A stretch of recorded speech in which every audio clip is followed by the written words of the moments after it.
Hey everybody, it's James here from the Sawyer Family Reviews channel. Join me as we continue on our adventure to review every single DC Collectibles animated figure from Batman, Justice League, and Superman. Today is figure number 3, the New Batman Adventures, Mr. Freeze. Let's check him out.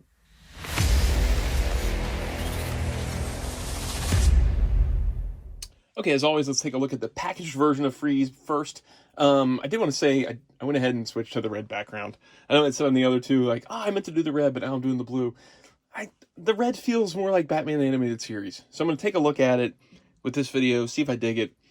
If I do, you can always go back and look at the super old reviews of Batman and Two-Face if you want to see them on the red background. All right? That's all out of the way. Okay, so Mr. Freeze is part of the New Batman Adventures. So you've got the blue highlighting on the packaging. We've got the Mr. Freeze name along the side and number 3, sculpted by Gentle Giant Studios. The figure's all laid out with the accessories in a separate tray, extra hands, all that stuff behind him. And then the back of the card features the silhouette of Batman, Robin, and Nightwing. All right, let's get him out of there. Okay, there's Mr. Freeze out of the box. Let's start things, if I can figure out where I put it, yes, with the height, because I forget this a lot. So it looks like Mr. Freeze stands right at about 6.5, just a little under 6.5 at the top of the dome, which is removable. That dome does come off. But at the top of the dome, he's just about at 6.5. So he's pretty tall for a figure. I've said it before, these are built on a 6-inch scale instead of the usual DC Collectibles 7-inch scale, which is cool because then it fits in with a lot of your other 6-inch lines. Although, why you would want these to fit in with other lines, I don't know. They're animated style. As far as accessories goes, of course, Mr. Freeze comes with his freeze gun, which is well detailed, looked like it does in the New Batman Adventures. Some extra hands. He's got a set of these open hands. And then he's got a set of fists on there, and then he's got a set that has sort of a gripping hand, like he's talking about something, and then one that is meant to hold the freeze gun. And then he comes with, well, we'll talk about the stand next, actually. The stand, I've talked about before. I really love the turnarounds on the base, but the stand itself, I'm not a fan of these kind of stands. I'm not going to repeat it over and over again. You guys get the point. But it's one of these clear stands that has these extra parts. The characters without capes seem to have these two-prong thing where it moves back and forth. It's overly complicated for a stand. I ditch them. I like the bases, but I don't like the rest of it. And then the last thing he comes with are these 4 spider legs. Look at these spidery legs, which comes from the episode Cold Comfort from the New Batman Adventures, where we would find out that the only thing that still exists from Freeze is his head. So then on the figure itself, you pop the head off. It disconnects from the body. It just has a straight peg with, I think it has a little bit of a ridged ball at the end of it, so that it stays on the body. So you pop that off, and then you pop these legs into the head. And if I recall correctly, it's a little difficult to get them in there. Yes, let me pause this, and then through the miracle of editing, hopefully I'll get it on there. And through the wonders of editing, we now have Freeze on his spider legs. So they were tough to put on there. I ended up actually just heating it up some. I put the base thing under hot water, because those recessed spots where they plug into, they're pretty tight. So I wouldn't want to try and break these legs, trying to snap them in there since they are so spindly. I would just heat this up with some hot water, and then they push in pretty easily. I noticed that mine is missing like a little bit of a paint app. That's not actually a stress mark on the leg there. It's actually missing the spot of the gray. At first I was worried. I was like, oh, I've already stressed out this thing just popping this leg on there, but it's not. That is really cool, though. So you have some movement. Once they're in there, they're all on ball joints, so you can kind of get them. There's not a whole lot you can do, but you can kind of make it look like he's walking by raising a couple or making a couple go down. I'm not really doing much with it right now. But you could maybe get him leaning back on a couple like that. Yeah. So then you've got one kicking forward. This was a super creepy thing in the episode, and I'm not so sure I liked the change to Freeze in the New Batman Adventures. I liked the tragic character the first the animated series episodes that he's in, and Sub-Zero, where he just really wants his wife back, to in the New Batman Adventures, spoiler warning, he's down to just a head, so he just kind of wants to get revenge on everybody and take away their hope and their dreams and everything. I don't know. But the execution on this figure is pretty cool. The only thing I would say is the original Kenner Hasbro figure, I think, may have done it better, because this piece just popped off, and then there were leg pieces that it just kind of clicked into. This little panel opened up and it clicked into them, as opposed to having to try and heat this up and put these 4 legs in there and then put them on there. It was a quicker, easier thing. Again, that line was meant for kids though, and this is meant for adults. I guess this would be a little more screen accurate. It is cool. Let's switch it back now though. Okay, something interesting I noticed as I went to put the head back on the body. I don't believe that peg was supposed to stay on the head. I think it was meant to be seated inside the body. So I yanked it out of there and I put it into the body. And I don't think it was just fully seated in there.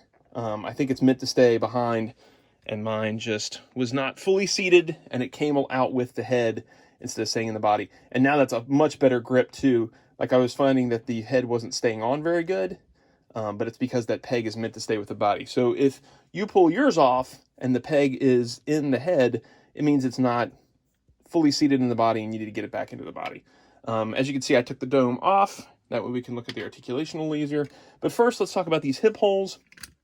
Now, I mentioned this on the Batman review and on the Two-Face review, but in case this is the only review you watch, you can see these peg holes at the top of the hips, along the sides of the knee.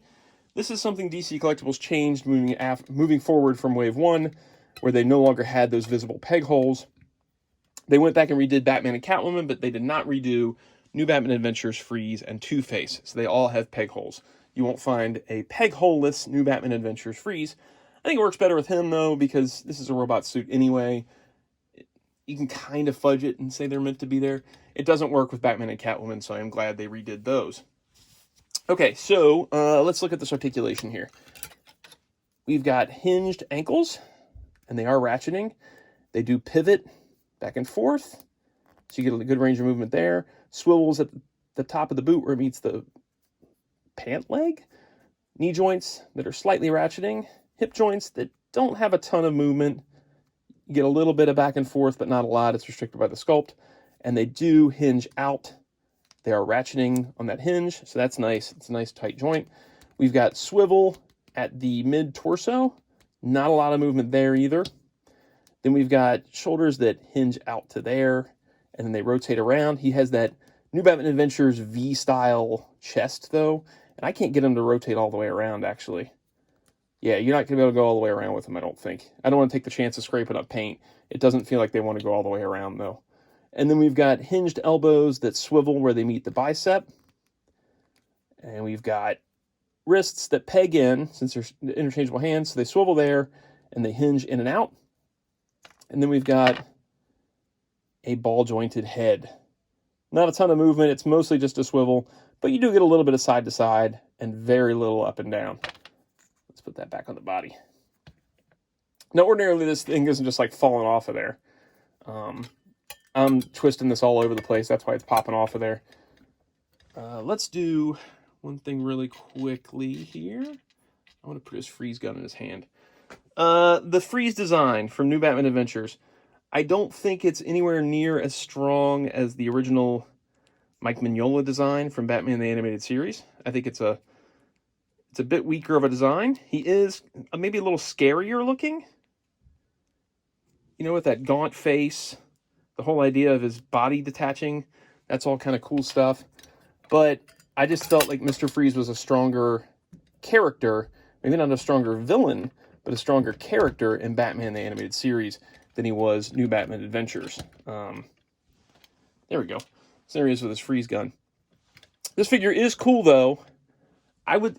cool, do you get it? I would say, though, that unless you're a New Batman Adventures fan, the one to go after is the Batman the Animated Series version, which came out 2 ways. You could get it in the Rogues Gallery set, or it was released single later on. I think that figure's only like 40 or 50 for that original design now, so I would always defer to that one. It's probably the least expensive.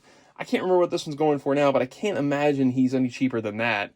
And that way you get the stronger design. I do like the paintwork on this. These lines are actually sculpted into the body and then painted over. They're very faintly sculpted, but if you like run your fingernail along there, you can feel it as it divots in.